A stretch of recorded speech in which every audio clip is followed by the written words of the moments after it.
Thank you so much for making time. Of course, we appreciate the fact that you have been able to choose this particular platform to be here with us tonight. Of course, this particular program comes alive each and every Wednesday from 9 p.m. And of course, we are now a minute after the top of the hour. Asante sana for checking in. It's called The Summit. And if you're watching us for the very first time, thank you very much for joining us. Now, for those who are actually watching us for the very first time, this is a show that actually scales the height. And of course, we get to bring you some of the conversations on topics that matter to us right here and of course, the continent of Africa. If you're seeing me for the first time, if you're hearing this voice for the first time, as always, my name is Eugene Anagwe. Thank you very much for making time one more time. Now, we are talking or meeting this particular time when Rwanda is hosting the world's biggest congress, or actually forum, that is going to be, or is actually looking at issues to do with the agriculture and food systems. And that particular forum is ongoing right here in Kigali, Rwanda. Conversations are taking place right there from diverse issues, including digitalization of agri-food systems. Of course, we're looking at what will be needed to look into that particular area. And of course, that is the conversation we're bringing right here on this particular summit, right here in studio. And I'm not alone. Let me introduce my panelists who are joining me from this particular studio right now. I have Ken Lohento, who's the digital agriculture focal point for the regional office for FAO in Africa. Thank you so much for joining us, namesake. Thank you very much. Thank you. Pleasure to be here. Wonderful. Of course, also joining us right here is Christian Irakoze. He's the founder of Ezane. Thank you so much, Christian, for making time for the program tonight. Thank you for having me. Right. I must also say that we are missing in action Caroline Mumo, who is actually a social impact manager for Africa at Yara. She just told me last-minute changes, especially when it comes to the flights. And of course, she will not be able to join us right here in the program. And she sends her regards. And so the show must go on. I want to start off, first of all, with you, Ken, especially from, the sessions that have been happening since the second of this particular month. You've played a key role even in leading conversations around this specific topic you're talking about tonight, digitalization of agri-food systems. I want to hear from you. What are you hearing from this particular forum? What's tickling your mind? What's making you excited, if there's anything so far? Yes, of course, there are a lot of things. Yes. So thank you very much once again, and I greet all the viewers, people who are listening to us now. Mm-hmm.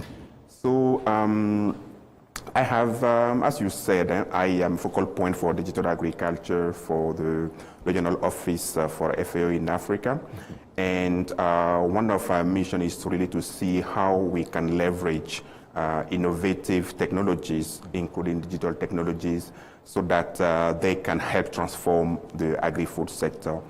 So here at the African Food System Forum, one of the activities that I have organized is contributing to a panel that discussed artificial intelligence opportunities in agriculture.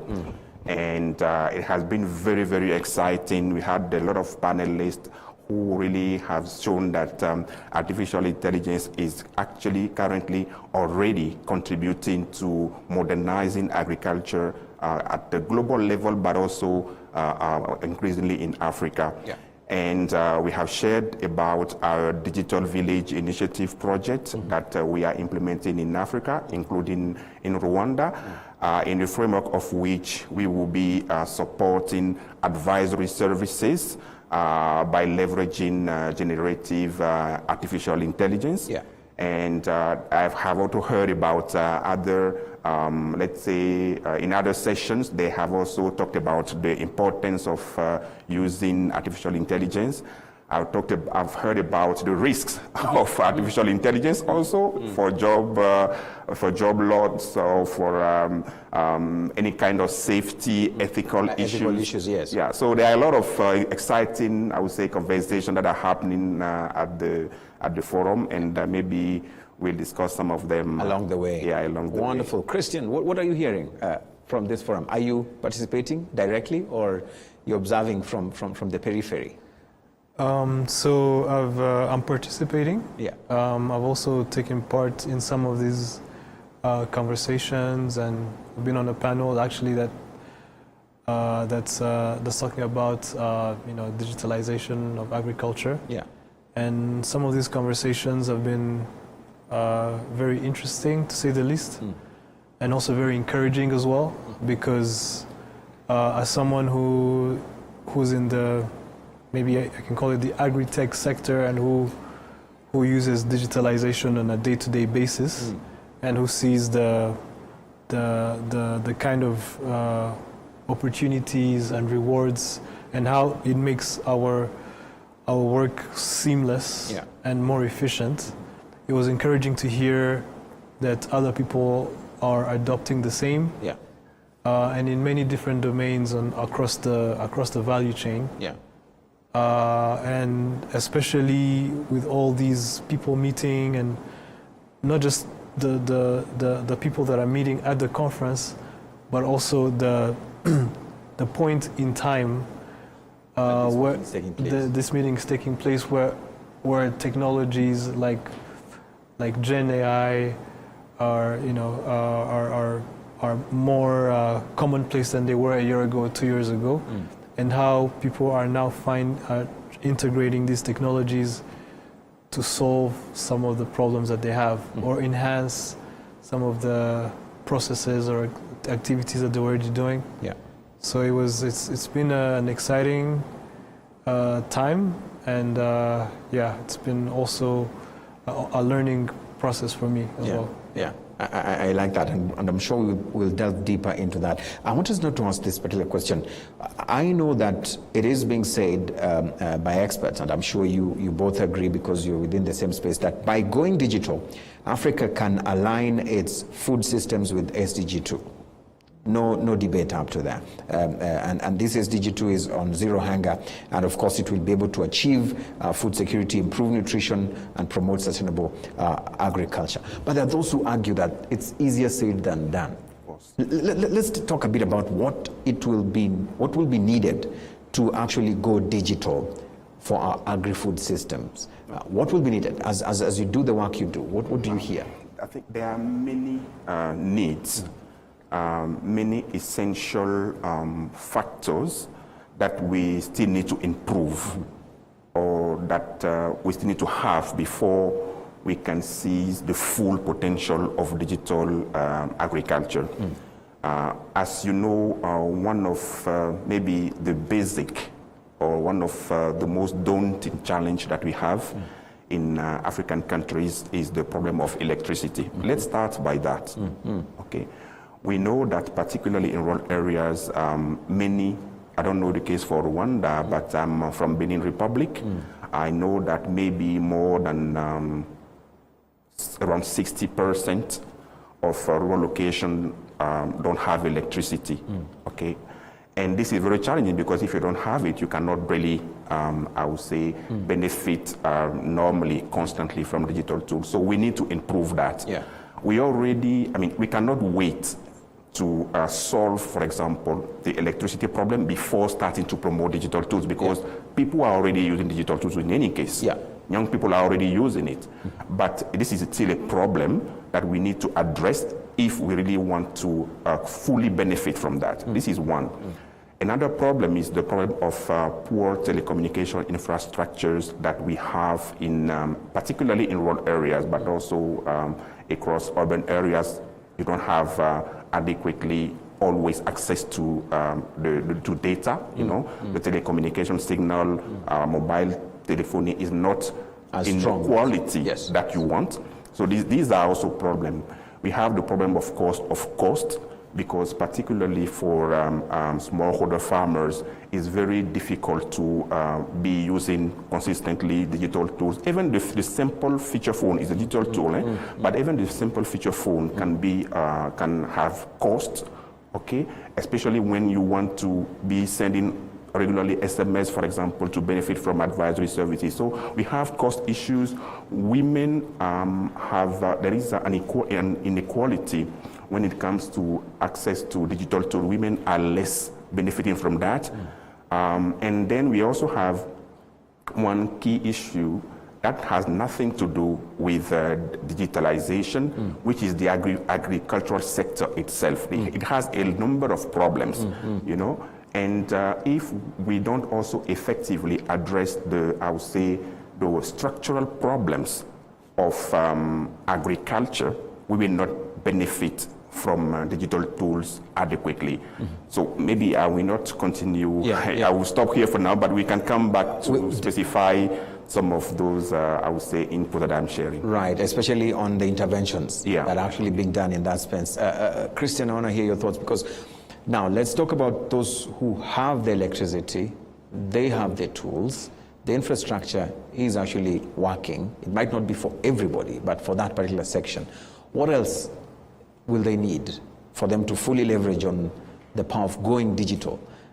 Even as we talk about going digital, is it really a must? Are there those functions within the agri-food system that can remain analog, for lack of a better word?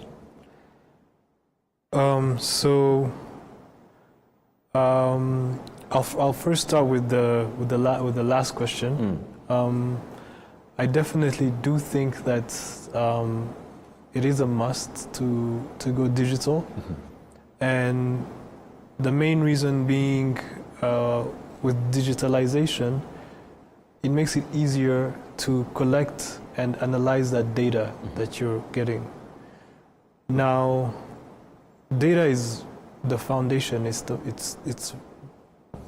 really, digitalization is kind of like a means to an end. The end being that data that you're gathering, whether it's a picture, whether it's a text, whether it's a video, right?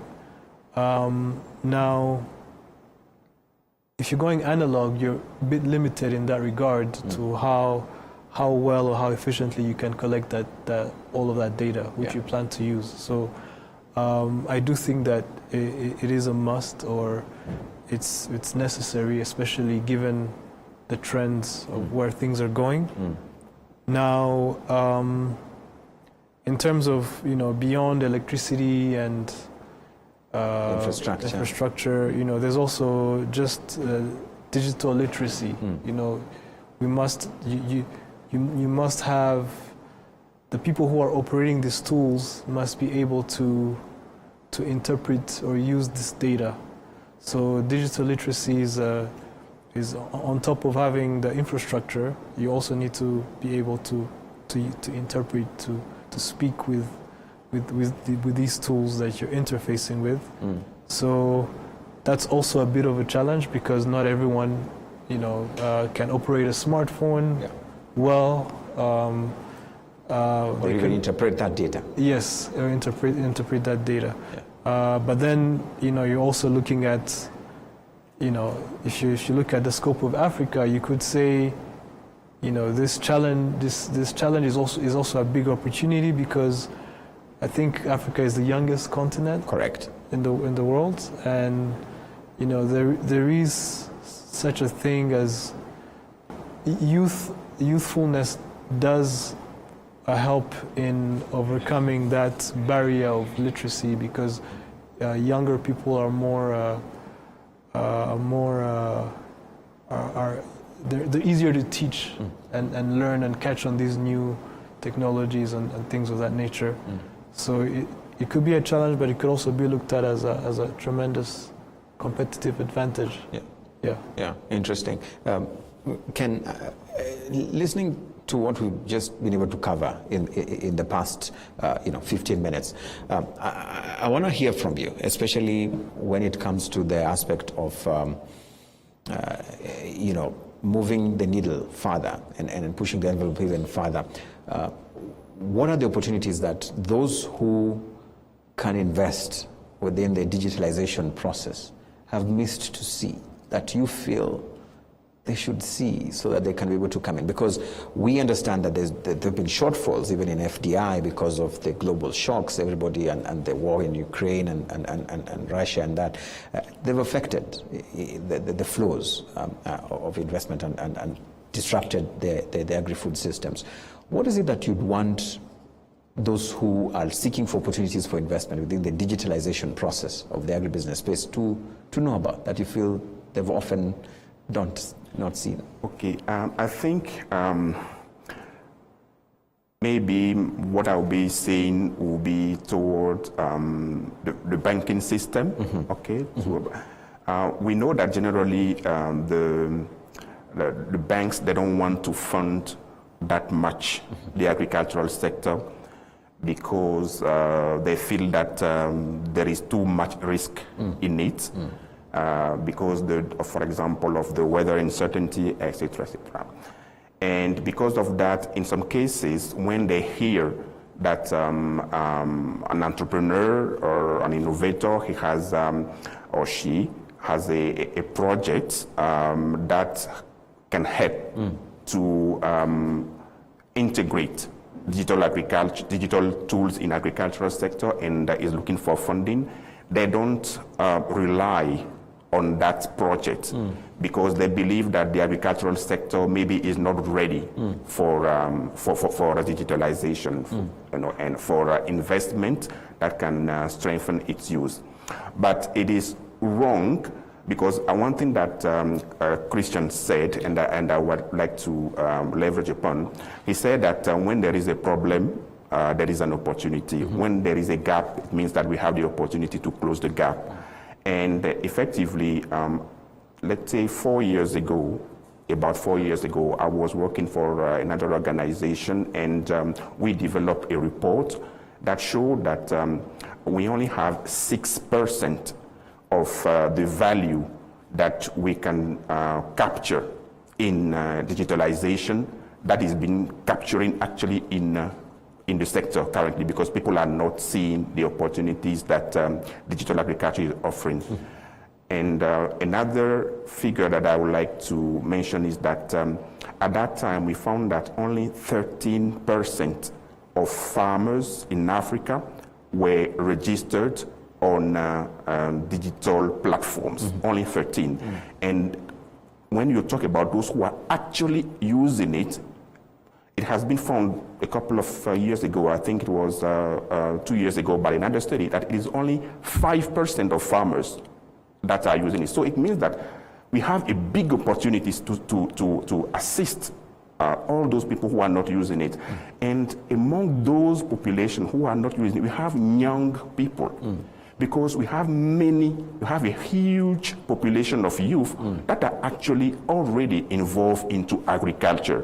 And those youth, they can use digital tools. So, I mean, it is impossible to also target those youth that are already in farming for an investment in digital agriculture. So I think that opportunity should be better seized by those who have funding. And of course, sometimes they request that we have, let's say, with the risk a bit the sector. So they need, for example, the government to put in place policies that can de-risk the sector so that the investment can be safer. So the government also needs to better support them, help to create a level playing field, an incentive, give them incentives so that they invest into the agricultural sector. So we have a lot of opportunity there. And if we only consider the youth that are in it, I think investment can be successful. So I would like really to call upon our African financiers, the rich people that we have in Africa. They should now look at agriculture because we have youth who are already, let's say, investing in agriculture, who are practicing agriculture, and looking at that population alone, I think there are a lot of opportunities. I'll come back also to ask, especially as I throw this to Christian, but I also come back to you to get your thought on the same. If these platforms are available and there's this handful only who are actually taking advantage of these particular platforms, could it also be that these digital platforms are not speaking to the actual needs of this? Maybe we should think about it from that angle. Christian, I want to read your thoughts on this. I mean, what would make you jump onto a digital platform or that is offering a digital solution for the work you do at your space where you sit? You raise a good point in the sense that again, these digital platforms, they're a means to an end. So the end has to justify those means. So it has to be what is the problem you're trying to solve? What is the itch that I'm trying to scratch? And it is true that in some instances, a digital platform may not be necessarily scratching your itch, and you may not really use it, or you may not feel the need to use it. But it can also be often the case, more often than not, again, especially in the times that we're in, where I was having a conversation with Ken earlier, and he actually made me realize that I use digital platforms more than I knew. That some of the things that I didn't even think were digital, that I didn't think were digitalization, were digitalization, and I can't imagine running my business without some of those tools. I mean, I could, but it would be a nightmare, right? So more often than not, we have to recognize that, we have to recognize the itch that we're trying to scratch. I think that the ends, they come first, and then see how we can solve that problem using a digital tool, as opposed to the opposite, where you just have a digital tool and then maybe now you're being onboarded and forced to use it in a certain way. I don't think that that's efficient, but I think it begins with recognizing what is the problem, what is the issue here, what do we need here, and how can we leverage technology to solve that problem. Otherwise, there's no point, there's no need for these tools. But if there is a problem and it needs to be solved, and technology can solve it, then even better. Ken, I want to read your thoughts on the same question. I mean, on the aspect of making sure that we're actually creating for the purpose, for young people and for those within the agribusiness or agri-food system space to feel that these tools are actually really speaking to their needs. I think what you are saying is very, very, very critical.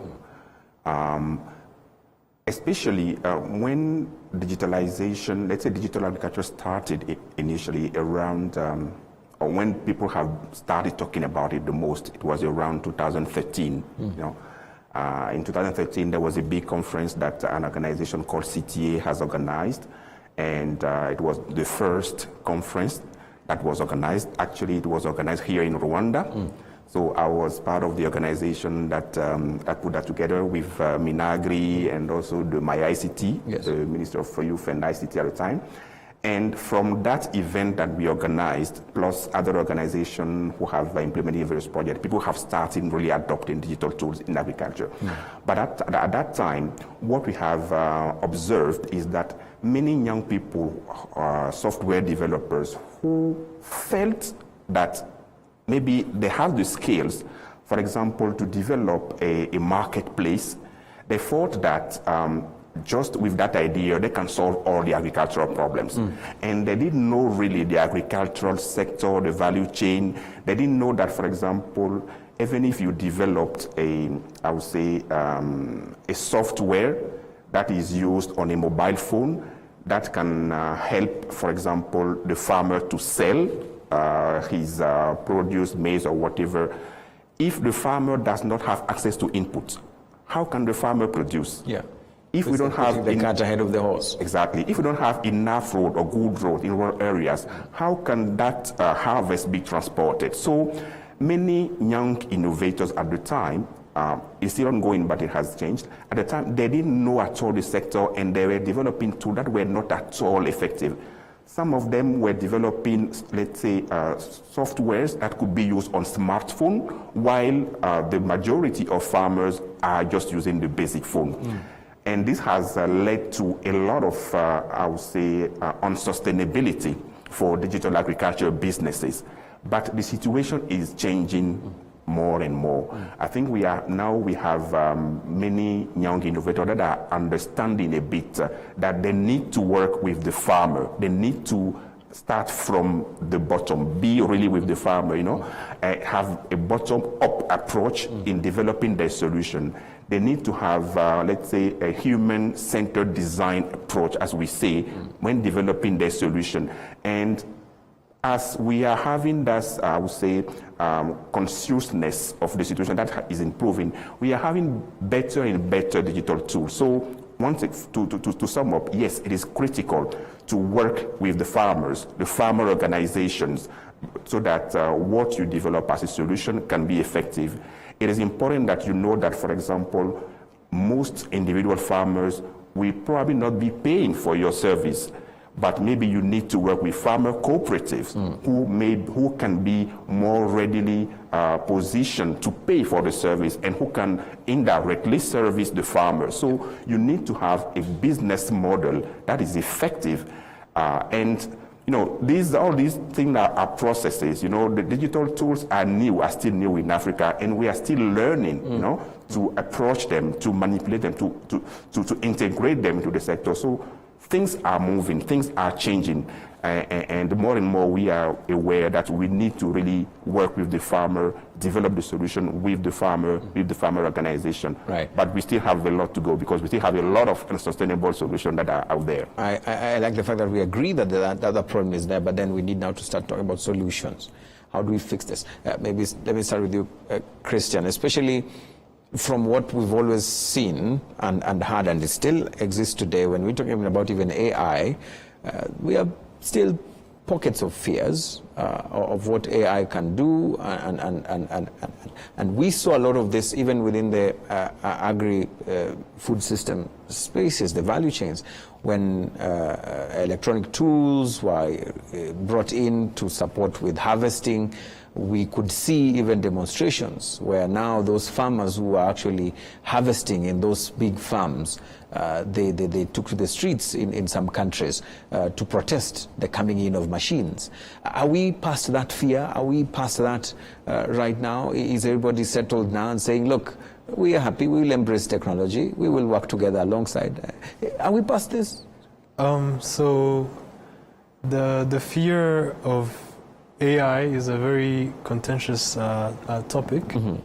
However, what I can say in regards to that is, yes, it does hold some truth that, you know, AI will lead to, you know, some jobs AI will take some jobs.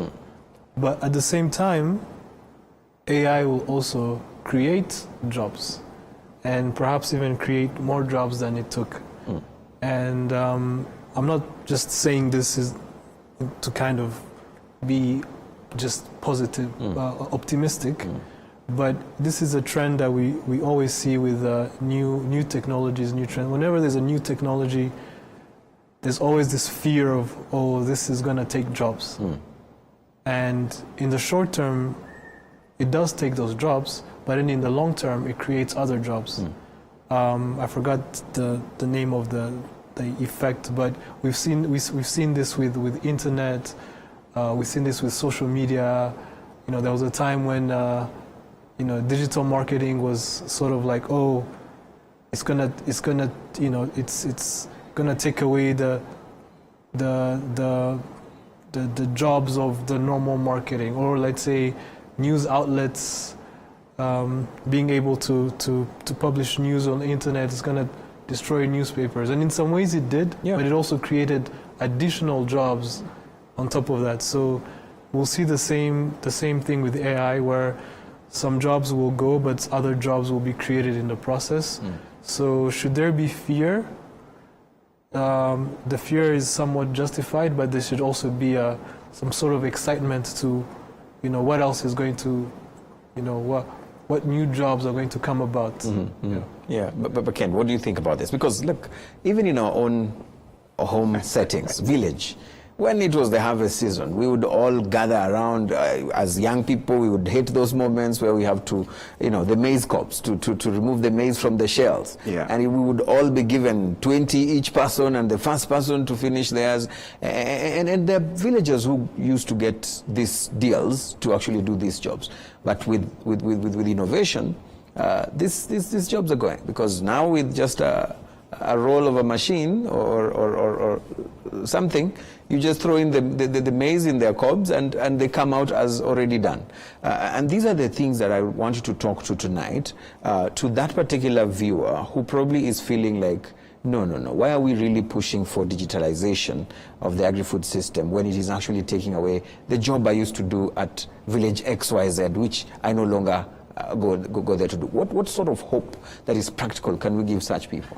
I think you are fully right. And as also Christian said, there is a reality that technology, it is not digital tools alone. Okay, before digitalization, there were other technologies also that that took jobs. I know that even if you take the car, before the car, many people were in the past, and maybe not in Africa, people were using the horse, and then when the car came, those who were in the horse businesses, they were not happy. But currently, many of those jobs have been converted, and many people we are now using, I would say, cars and the like. So, meaning that we cannot, how can I say, avoid, or we cannot state that we will not accept technology. But indeed, I think we need to work at least at two levels. One level is our own level, as citizens, as human beings. We need to have somehow the flexibility to be ready when we see the change, to see how we can adapt to that change. For example, if we're talking about AI, that may take some jobs, okay? It means that we actually need to embrace that AI. We need to, for example, ChatGPT and the like, that, I mean, if we train ourselves on how to use better those ChatGPT or Gemini and the like, we will have additional value. Actually, it will augment our capacity, and we will be more valuable in the job. So if we take two persons, one in face of technology say, oh no, I will not, he's complaining or she's complaining. And the other one embrace the technology and train himself or herself. That person will actually is the person who will take the job of the other person who refused to embrace the technology. So meaning that at our own level, we should try to improve our capacity to use that technology, and then I think we will have new jobs with new opportunities that can give us value. So if all users of technology, of let's say a new technology, they embrace a new technology and try to improve the capacity, I strongly believe that even if some of them lose their job, the majority will have, I would say, better opportunities. And we say generally that AI will not replace jobs, but displace jobs. Okay. And the second level where we need to work is at the level of the government policies, because the government needs to be aware that we have that risk that some people will be losing their job. Yes. So the government needs to put in place policies that may, for example, give more or provide more added value jobs to the other people who may be losing their job, to see how they can convert them, how they can support them to change businesses. So there are a lot of responsibility at the level of ourselves, but also at the level of the government, so that we try collectively as society, as community, to benefit from these technologies, because we cannot avoid technology. This is progress, and we need to just put in place the right framework, and then I think we will benefit from it eventually. Right. So what you're saying is we've got to change, or change will change us. Yes. For those who do not want to actually take up these. And the government also need to put in place the adequate policy so that some of those risks are addressed a bit. Mitigated in that sense. Christian, especially on the aspect of our superstitious nature, the misinformation that also comes with, those who actually spread fear. Some of the fear might be genuine, some is not, especially when now technology is being used, like we've seen the gene introduction into seeds to be able to come up with the genetically modified, foods. We've seen pockets of the continent saying, no, we do not want this, because this is going to make men to start growing breasts, and you'll start having this and having that. See how in continent X, how people are, and now this is what they're going to dump into our countries. Let's talk a bit about how this, because this is also part of the digitization, is part of the technology innovation to improve and also to support with the challenges that the seeds continue to face. In what ways do you feel this conversation can either come to rest and probably now we find a common ground on these particular issues? I don't necessarily think that those conversations should come to rest because some of these tools, they're very powerful tools. When you talk about AI, these tools are so powerful that in the wrong hands, they can create, they can have an impact that largely benefits some people and largely negatively impacts the others. Yes. Now, and especially if you're looking at Africa, which has many developing countries, and then you're looking at the West, which has more developing countries, right? And they have more access to these powerful tools, or they have more sway, or they have more power.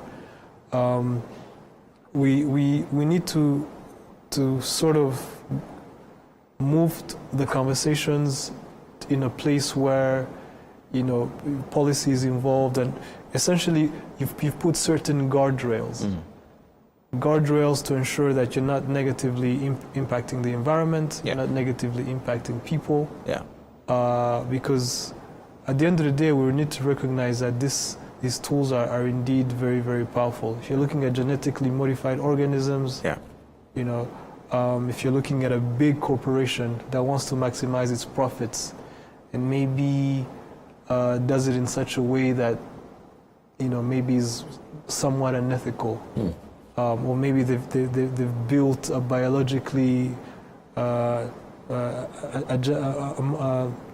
genetically modified variety or breed that's maybe not maybe even harmful, right? So we need to put guardrails in place to make sure that the people who have access to these tools are using them in the right way. So it is good. We shouldn't put the conversations to rest, but these conversations need to be geared into recognizing that the tools are powerful, and if used wrongly, can be detrimental to people, to the environment.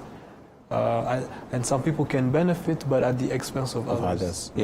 Ken, what sort of conversations are happening from the FAO perspective on this? Because even these things are new to many of us, including even those who are supposed to form the policies. And we know of some jurisdictions where politicians will quickly just take up something because either it's an election period in our setup to approve certain things or disapprove them just because of they want to be popular with the masses at the detriment of, like Christian said, of others. What is happening within the FAO space in trying to give expert opinion, expert advice in this line of ensuring that we are not putting people at risk, but also getting the varieties that we need in the face of the challenges that we're facing today within the food systems?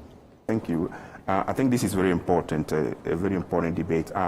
We don't have what we try to do at FAO when we are before contentious issue like this, we try really to promote dialogue.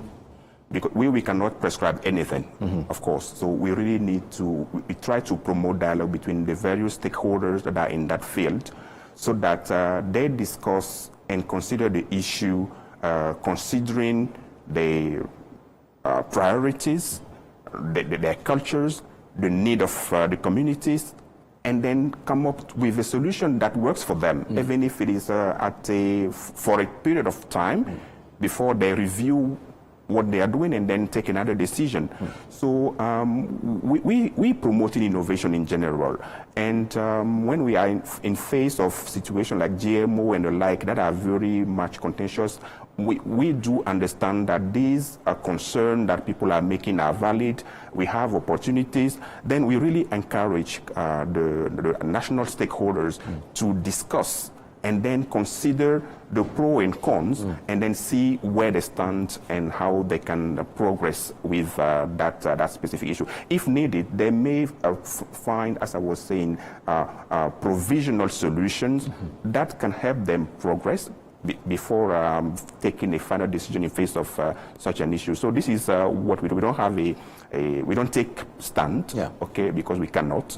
At the end of the day, it's the government who leads discussion at national level on those issues, and we are ready to support them as they wish. Interesting. Kristen, what would be the role of education? What would be the role of awareness creation to fight misinformation, to actually allow for people to understand fully how and why they need to embrace the digitalization and the whole tech, agri-tech in that sense? Are we doing enough already, even within our school systems? What is being taught in there? I know you've been in the tech space, within the agribusiness space. Do you look back and look at those behind you, and do you smile, or are you really frustrated in the crop of people that are going to come to join you in this industry? Well, I'm actually, I would say there's two different maybe factions, right? Yeah. There's those that use these digital tools, like AI. We use AI a lot. I use AI a lot in the work that I do. But this is to make what we do more efficient, right?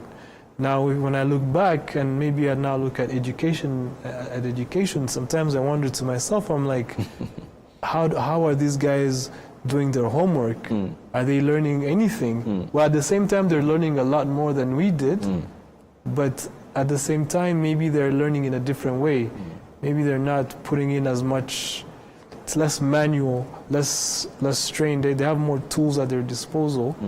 But at the end of the day, it goes back to what Ken was saying. I don't think that we're stuck in time in terms of a way of thinking or doing things. If I learned by Googling things, and someone else is learning not just by Googling things, but actually now they have an AI that's telling them and guiding them how to do that thing, then that means they have more knowledge at their disposal. And that means they can even use it in different ways that I can't imagine. So I think there's a certain element of like creativity that comes with using these tools. So the first step is definitely embracing them, embracing it, because it's happening, and nothing is going to stop it. Just like everything that has happened in the past that's changed, even the change is also happening now. So the first step is embracing it, and then seeing how to integrate it into our lives, whether it's education, whether it's professional, whether it's in different sectors, and also getting the government involved as well, and galvanizing people and orienting them,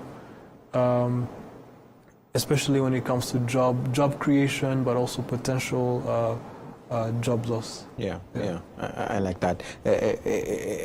I know you want to jump in or add one or two, but as you do that, I'm reminded of the fact that COVID-19 taught us one thing, and that there's a lot of inequality.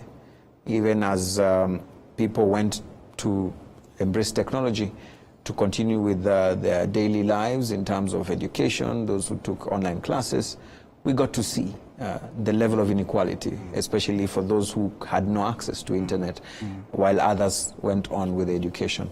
But here we are saying that technology and digitalization will actually help in dealing with the issue of exclusion. For some people, that might not be true because of what we even said when we started. There's still people who can't access it. So as you sit within the FAO space and work around these issues, when you rub your head and think about these things, what comes to mind? What are the urgent things that you want to do, that you want to see done, either by governments, private sector players, investors, philanthropists? These are, you have asked a number of questions, and if you are not satisfied with my response, ask me to specify. First of all, in order to address some of the problems that people that don't have access to the technology have, we are trying to promote really the use of intermediaries okay, so that those intermediaries can be interfaces that can channel some of the benefit to the farmers who may not have. We have, I talked about our digital initiative project that we are implementing. In Zimbabwe, we will be working with young people who will be like ambassadors, who will be acting as intermediaries between farmers who cannot use those technologies to a certain extent, and channel to them some of the benefit or the knowledge that they may they may see through digital tools. I know that here in Rwanda as well, you have the Digital Ambassador Program, and those young people can also be those who are serving as brokers, information brokers, knowledge brokers, digital agriculture value brokers, so that some at least of the farmers who are not benefiting because they are in an environment where they cannot really have some of the opportunity that we have talked about, they can see some of the benefits. So we trying to strengthen intermediaries, to strengthen interfaces, to strengthen young ambassadors, so that they can act as a vehicle that could reach farmers who may have a lot of problems today. And the other thing is, I think we have not to forget about radios. We have not to forget about community radios. And through community radios, we can channel as well a lot of value. 20 years ago, it means that I'm no more youth. 20 years ago, I was working on a research, let me put it that way, and we had a program that we called radio browsing. And the radio browsing was actually a program through which let's say some journalists and also some youth, they look at the internet, and when they see some agricultural innovation, they talk about that at the radio. So the internet was, let's say, at the level of a community radio in some villages, in Kutiala, for example, in Mali. And that radio browsing service at that time, so it was very effective because it had succeeded in communicating to some farmers' innovations. And then after that is communicated through discussions, for example, in farmer groups, local groups, those innovations are discussed. They can also be channeled through videos and the like. So we have not to forget about the traditional or the other technologies that are there. So we need to create linkages between the modern technologies and those technologies. So government need to support those kind of facilities. International organizations like FAO and others need to support those technologies. And at FAO, we are trying to do that. We are ready to accompany the youth, the farmer organization, the government in those pathways as much as we can. I like that. I like that. The fact that it's not about us versus them. Yeah, those who are digitalized and those who are not. Yeah, it is creating linkage. They are producing food for us. Most of them are producing food for us. So if we don't support them, we are lost. We don't have an economy. You know, 25% of the African GDP is derived from agriculture. So if we don't support farmers, rural areas, we are lost. Lost. I like that. It reminds me of what I heard from a very powerful lady called Kaunda Happy Face. She said, agriculture is not supposed to be seen as the backbone, but the heartbeat. Yeah, of course. Without the back, I can still survive. Without the heartbeat, I can't. Kristen, I want to hear your thoughts, especially on the future now. As we look ahead, you know, we still have not so good numbers in terms of statistics, in terms of nutrition issues, the hunger rates. A report by Agra in 2022, I'm sure there's a latest one if there is, but the numbers don't really look so good, especially in the wake of climate change and the different issues. So then what do we do? How do we move forward? How do we ensure that this that is considered as a savior for the agri-food system, that is digitalization, is actually serving that purpose? Well, digitalization is not a savior. It's a tool that should enhance whatever it is that we're already doing and magnify it or scale it up.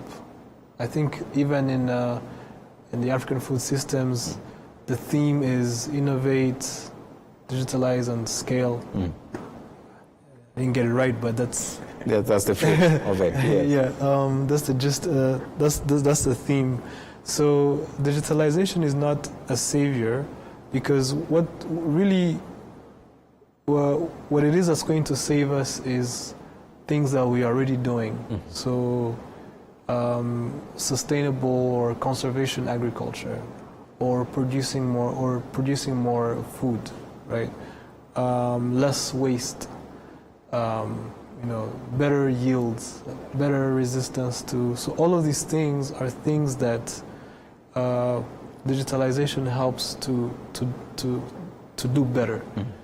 Now, one way that I think can really help is to gather more data, because I think the thing that's lacking is data. Because without data, you're fighting a battle, but you don't know, you don't have the roadmap on how to navigate through that battle. Yeah.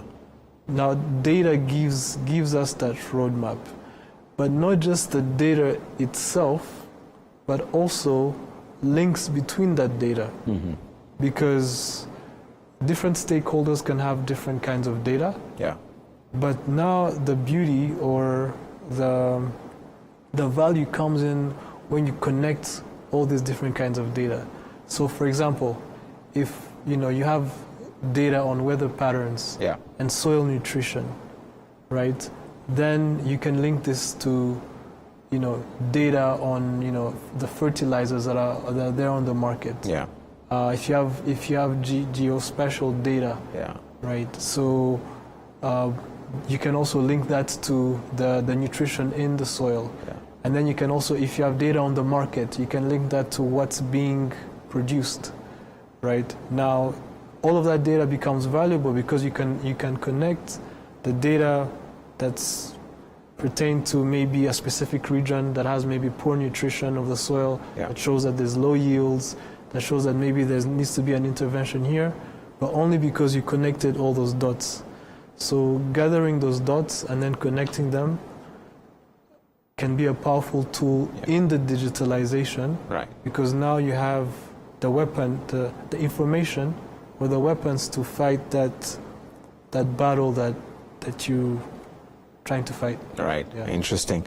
Ken, I want to read your thoughts also. I mean, where do we go from here? Maybe final thoughts as well as we close. Yeah.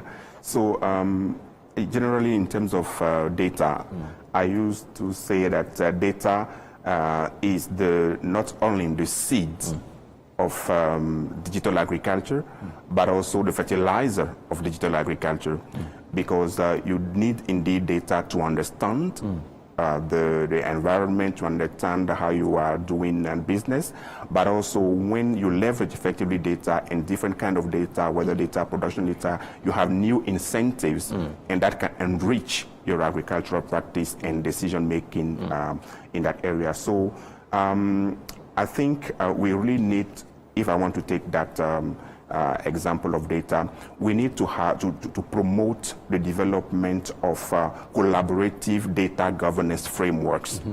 And this is one of the things that we are also trying to promote at the field level. In Kenya, they have developed a data governance framework when it comes to collecting data from farmers, because we have many service providers who are collecting data, including government, startups, but these are done in a way that is creating duplication. Farmers are bothered too much. That is creating security problems, quality problems. So creating like a code of conduct on agricultural data is something that we are calling upon. We are also really hoping that all government who have, for example, digital agriculture policies will effectively implement them. I know that Rwanda, for example, they have a digital agriculture strategy. So we are calling government who have that strategy to really implement them effectively, evaluate them so that they can really drive more benefit from it. We have supported the African Union recently to launch the African Digital Agriculture Strategy. So we are working and we are ready to work with government across Africa so that if they don't have that that kind of framework. We help them to develop it so that they can seize the full potential of digital agriculture. And to finish with, I really wish to say that at FAO we are ready, we are available to support all stakeholders so that through different strategy we ensure that every farmer across the continent, across Rwanda, benefit from digital agriculture in a profitable manner and also in a sustainable manner. We are ready to support. Ready to support, and that's a very powerful commitment. I think it is what we need, because sometimes just that hand is what is needed. But of course, we cannot do that alone. We are working with other partners like World Bank, ITU, and the like. And together with them, I think, and also with the government who is implementing a lot of initiatives, we can transform a bit. We can transform a bit. So the future is bright. Yeah. Despite these numbers we see, hunger issues, the future is bright. We need to work for that. We need to work for that. Thank you very much. I want to say thank you so much for making the time. Christian, thank you. Ken, thank you so much. Of course, also for you who've been watching and silently, and those who've been talking. I have Eme Olivier Shimwe. Thank you very much for being part of the program. Uzai Senga Jamen, thank you also for registering yourself as part of the show. Like we said here, this conversation cannot end. It should never end. It has to go on. It ends on these four walls, but continues across digital platforms. The hashtag to always use is the Summit RW. On behalf of myself and the team that made this edition successful, I want to say thank you. As always, my name is Eugene Anangwe. Thank you very much. Let's go. I think we've had a good show.